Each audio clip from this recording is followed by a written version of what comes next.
les victimes, il y a aussi des fonctionnaires qui ont été persécutés du fait de leurs idées. Il y a des citoyens qui n'avaient pas d'engagement politique particulier et qui ont subi des crimes de meurtre du fait de l'utilisation de balles réelles par les forces de sécurité, par des nervis, alors même qu'ils étaient sans rapport avec les faits dont la situation les a amenés à se trouver confrontés. Ces crimes, nous les avons vérifiés individuellement, de façon indépendante des travaux qui avaient déjà été menés par des organisations internationales, que ce soit Amnesty International, que ce soit Human Rights Watch, que ce soit le Haut Commissariat aux droits de l'homme, que ce soit enfin la Croix-Rouge sénégalaise, qui ont tous constaté l'existence d'une répression particulièrement féroce, qui avait vocation à utiliser la violence politique à des fins de perpétuation au sein du pouvoir, dans un contexte où la découverte de ressources gazières et pétrolières sur ce territoire a créé une avidité et une volonté de se maintenir coûte que coûte dans une position que la Constitution interdit d'accaparer. Je suis, vous le savez, parmi d'autres confrères, l'avocat d'Ousmane Sonko. Mais je suis aussi, dans cette procédure, l'avocat de nombreuses parties civiles, d'individus qui ont été victimes directement de ces violences, dont certains sont français et sénégalais, ce qui va nous permettre, c'est le deuxième point, de déclencher des procédures en France également, complémentaires à celles qui ont été menées auprès de la Cour pénale internationale, de façon à ne pas dépendre des effets de pouvoir qui influencent cette institution, dont on sait ce qu'elle peut avoir en termes de rapport à la compromission, et pour s'assurer évidemment qu'il n'y aura pas d'impunité et que les dignitaires de ce régime ne puissent plus remettre les pieds sur le continent européen sans craindre de se voir arrêtés. Nous avons reçu plus de 4500 éléments de preuve vérifiés qui ont trait aux événements depuis mars 2021. Ces éléments, nous avons vécu avec, jour après jour, ce dernier mois, essayant de vérifier qui en était la cause, qui en était la victime, dans quel contexte était intervenu, et si en effet cela avait un lien avec la répression politique dirigée par le régime sénégalais. Nous en avons gardé 710 qui servent de support à cette communication de 170 pages que nous avons transmise à la Cour pénale internationale, en particulier au bureau du procureur, à qui nous demandons d'ouvrir sans délai, à partir de ces éléments, un examen préliminaire et une enquête, et de se saisir de lui-même au titre de l'article 13. Nous avons entendu, dans le cadre d'une conférence de presse où 4 membres du gouvernement ont tenté de répondre par avance à nos arguments, qu'il fallait qu'un État se saisisse de la Cour pénale internationale.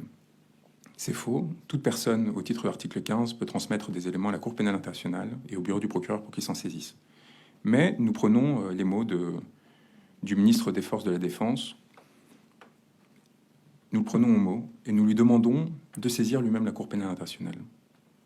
Que le Sénégal, s'il est le pays des droits de l'homme, comme il le réaffirme, si ce régime respecte, comme il le dit, le statut de Rome et les conventions internationales, qu'il aille sans crainte saisir le bureau du procureur pour laver son image et son honneur.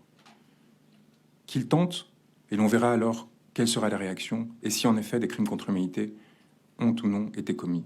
Et je note que ce ministre n'a pas nié l'existence de crimes, mais a tenté simplement de justifier qu'ils n'étaient pas assez graves pour saisir la Cour pénale internationale. Je pense que les images qui sont diffusées en ce moment derrière moi, de par leur nombre, de par ce qu'elles montrent, suffisent à comprendre à quel point cette position est absurde. Par ailleurs, un argumentaire juridique détaillé que nous laisserons en accès libre permettra de démontrer que nous atteignons sans aucune difficulté le seuil de gravité qui est requis par la Cour. Je souhaiterais vous partager quelques noms de personnes qui sont responsables des faits que vous êtes en train de voir derrière cet écran. Nous avons aujourd'hui identifié 112 suspects sur l'ensemble de la chaîne de commandement que nous avons reconstituée. Parmi ceux-ci, je voudrais commencer par un compatriote, M. Khaled Bellabad, conseiller technique auprès du ministre de l'Intérieur. Le 6e, CT6. M. Bellabad a été dépêché par la France auprès du ministre de l'Intérieur afin d'assurer quelque chose qui est en place depuis la décolonisation, c'est-à-dire une coopération technique qui permet à la France de suivre en direct les actions du gouvernement sénégalais, d'être informé de toute décision qui est prise au cœur du pouvoir et de l'appuyer ou au contraire de tenter de la censurer. Aujourd'hui, la France n'a rien fait pour éviter les massacres dont on parle.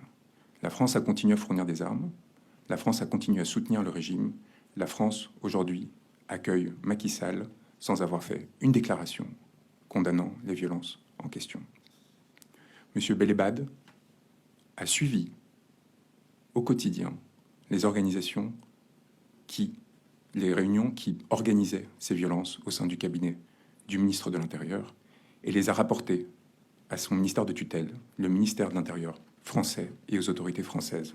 Il est donc complice de crimes contre l'humanité. Monsieur Jean-François Gaume, colonel, a joué le même rôle au sein de la gendarmerie sénégalaise, auprès de Monsieur Moussa Fall, haut commandant à la gendarmerie nationale. Il est complice de crimes contre l'humanité.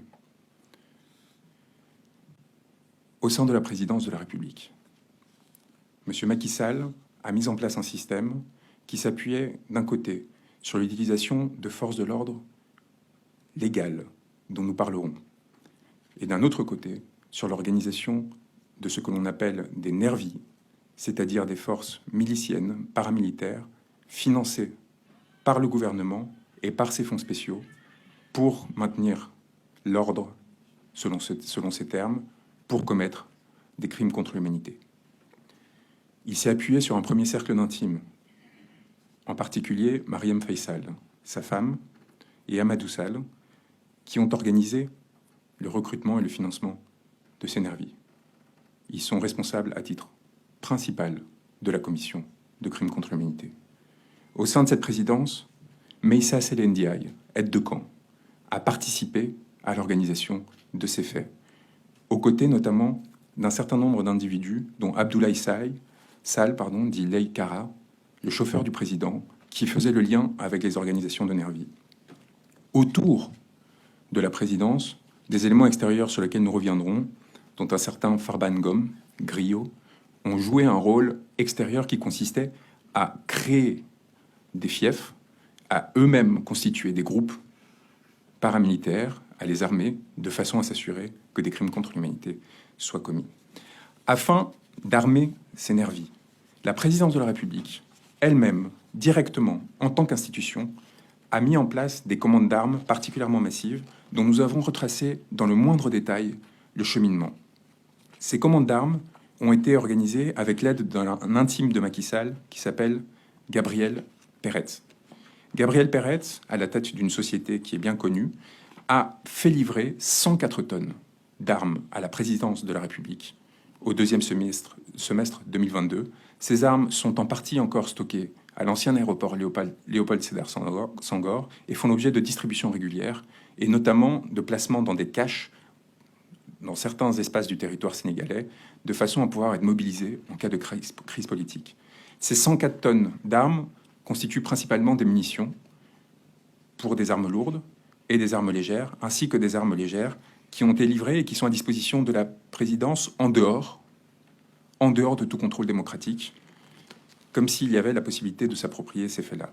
Le financement de ce contrat nous semble être lié à toute une série de fonds spéciaux qui échappent au contrôle politique sénégalais et des représentants de la nation sénégalaise. Ils sont permis aussi par des avances qui sont faites par Gabriel Peretz, des lignes de crédit qui ont été octroyées jusqu'en 2024 à hauteur de 300 millions de dollars. Nous avons une attestation de la maison militaire de la présidence de la République, du colonel Adama Gaye, complice de crimes contre l'humanité, pour avoir, je cite, je sous-signais, colonel Adama Gaye, gouverneur militaire du palais, certifie par la présente que les matériels énumérés ci-dessous, fournis par la société Adecon Ltd, seront exclusivement réservés à l'usage du palais présidentiel. Munitions 5,56 x 45 mm de 500 grammes, quantité 3 550 000. Munitions 9 mm, quantité 3 250 000. Munitions 7,62 mm, quantité 210 000. plus de 7 millions de munitions. Je cite ce document de la présidence de la République, de sa maison militaire, signé par Adama Gaye, 7 millions de munitions exclusivement réservées à l'usage du palais présidentiel, livré, document signé 11 octobre 2022.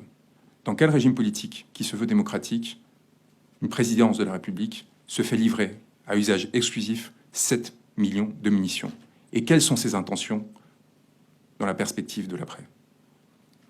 Gabriel Peretz a procédé à ces livraisons qui proviennent de Saint-Pétersbourg, de la Russie. Nous avons retracé le moindre cheminement de ces munitions et de ces armes et la façon dont elles ont été livrées à Dakar. Et il y a procédé dans le cadre des très nombreux liens qu'il entretient avec la présidence du Sénégal et avec M. Macky Sall, et il est donc complice de la commission de crimes contre l'humanité. M. Gabriel Peretz, qui est de nationalité belge, mais qui habite aujourd'hui en Israël, a été accompagné dans son travail par Marcel Zuckerman et par Biram Koulibaly, un aviateur sénégalais, qui a représenté la société AD dans l'opération dont il est question. Il nous apparaît que cette commande a été réceptionnée par la société sénégalaise d'ETL, 6 Ouest Foire, au numéro 45 à Dakar, qui est détenu par un certain Halil, qui se trouve être un ami très proche d'Amadou Sall, qui est, à ce titre, complice de la commission de crimes contre l'humanité. Nous avons jusqu'au manifeste des conteneurs, nous avons jusqu'à la signature du capitaine qui a transporté ces armes, nous avons tous les éléments qui permettent de prouver l'existence de cette livraison et la présence de ces armes encore aujourd'hui à l'aéroport Léopold Senghor. Nous avons l'ensemble des réservations qui ont été faites par M. Peretz au Pullman de Teranga, sa présence notamment à la veille des événements de mars 2023 au Sénégal, probablement pour les préparer, et les conséquences qu'il aura à subir.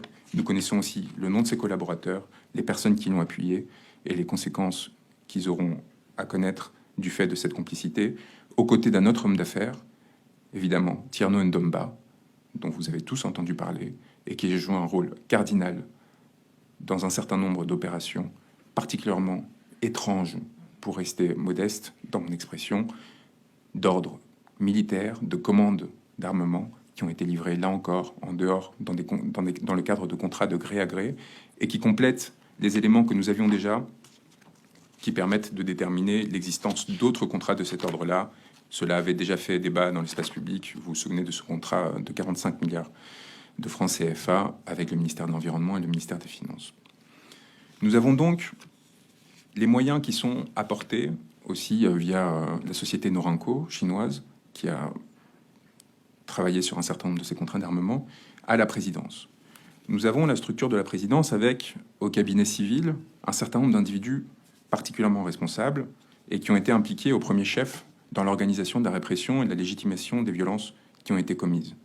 Nous avons évidemment les responsables que tout le monde connaît, comme Mahmoud Saleh, comme Daouda Diallo, Abdoulaye, comme le général Joseph Mamadou Diop ou Mohamed Dionne.